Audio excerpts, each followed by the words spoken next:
بسم اللہ الرحمن الرحیم۔ پارہ نمبر 12، حصہ سوئم، سورہ ہود۔ اور نوح نے اپنے پروردگار کو پکارا اور کہا کہ اے میرے پروردگار، میرا بیٹا میرے گھر کا ایک ہی فرد ہے، اور بے شک تیرا وعدہ سچا ہے اور تو سارے حاکموں سے بڑھ کر حاکم ہے۔ اللہ نے فرمایا، اے نوح، یقین جانو وہ تمہارے گھر والوں میں سے نہیں ہے، وہ تو ناپاک عمل کا پلندہ ہے، لہٰذا مجھ سے ایسی چیز نہ مانگو جس کی تمہیں خبر نہیں۔ میں تمہیں نصیحت کرتا ہوں کہ تم نادانوں میں شامل نہ ہو۔ نوح نے کہا، میرے پروردگار، میں آپ کی پناہ مانگتا ہوں اس بات سے کہ آئندہ آپ سے وہ چیز مانگوں جس کا مجھے علم نہیں، اور اگر آپ نے میری مغفرت نہ فرمائی اور مجھ پر رحم نہ کیا تو میں بھی ان لوگوں میں شامل ہو جاؤں گا جو برباد ہو گئے ہیں۔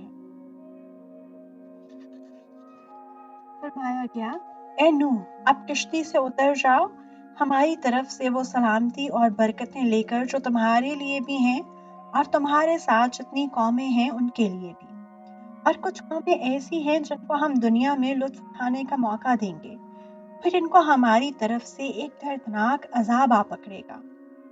اے پیغمبر، غیب کی کچھ باتیں ہیں جو ہم تمہیں وحی کے ذریعے بتا رہے ہیں، باتیں نہ تم اس سے پہلے جانتے تھے نہ تمہاری قوم، لہٰذا صبر سے کام لو اور آخری انجام متقیوں ہی کے حق میں ہوگا۔ اور قوم عاد کے پاس ہم نے ان کے بھائی ہود کو پیغمبر بنا کر بھیجا۔ انہوں نے کہا، اے میری قوم، اللہ کی عبادت کرو، اس کے سوا تمہارا کوئی معبود نہیں ہے، تمہاری حقیقت اس کے سوا کچھ نہیں کہ تم نے جھوٹی باتیں تراش رکھی ہیں۔ اے میری قوم، میں تم سے اس تبلیغ پر کوئی اجرت نہیں مانگتا، میرا اجر کسی اور نے نہیں، اس ذات نے اپنے ذمہ لیا ہے جس نے مجھے پیدا کیا ہے۔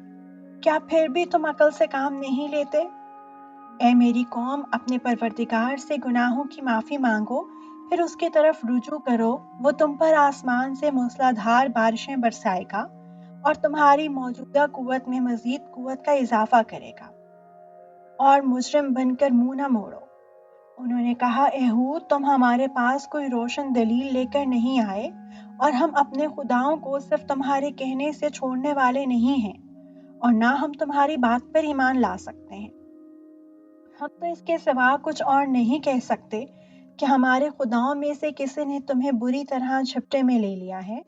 ہود نے کہا، میں اللہ کو گواہ بناتا ہوں اور تم بھی گواہ رہو کہ تم اللہ کے سوا جس کو اس کی خدائی میں شریک مانتے ہو، میں اس سے بری ہوں۔ اب تم سب کے سب مل کر میرے خلاف چالیں چل لو اور مجھے ذرا مہلت نہ دو۔ میں نے تو اللہ پر بھروسہ کر رکھا ہے جو میرا بھی پروردگار ہے اور تمہارا بھی پروردگار۔ زمین پر چلنے والا کوئی جاندار ایسا نہیں جس کی چوٹی اس کے قبضے میں نہ ہو۔ یقیناً میرا پروردگار سیدھے راستے پر ہے۔ پھر بھی اگر تم منہ موڑتے ہو تو جو پیغام دے کر مجھے تمہارے پاس بھیجا گیا تھا میں نے وہ تمہیں پہنچا دیا ہے، اور تمہارے کفر کی وجہ سے میرا پروردگار تمہاری جگہ کسی اور قوم کو یہاں بسا دے گا، اور تم اس کا کچھ نہ بگاڑ سکو۔ بے شک میرا پروردگار ہر چیز کی نگرانی کرتا ہے۔ اور آخرکار جب ہمارا حکم آ گیا تو ہم نے اپنی رحمت کے ذریعے ہود کو اور جو لوگ ان کے ساتھ ایمان لائے تھے ان کو بچا لیا، اور انہیں ایک سخت عذاب سے نجات دی دی۔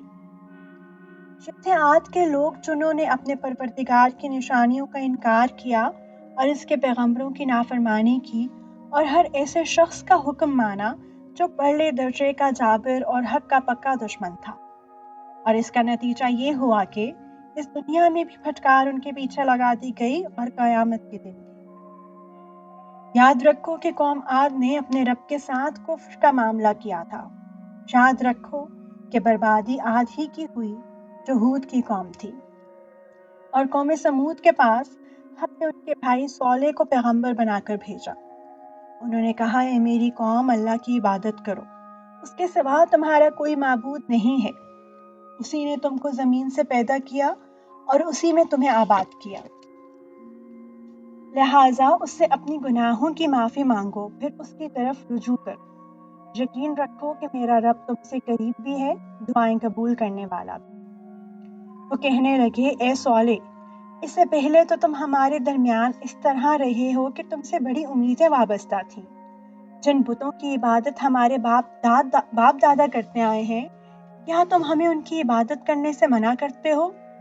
جس بات کی تم دعوت دے رہے ہو اس کے بارے میں تو ہمیں ایسا شک ہے جس نے ہمیں اضطراب میں ڈال دیا ہے۔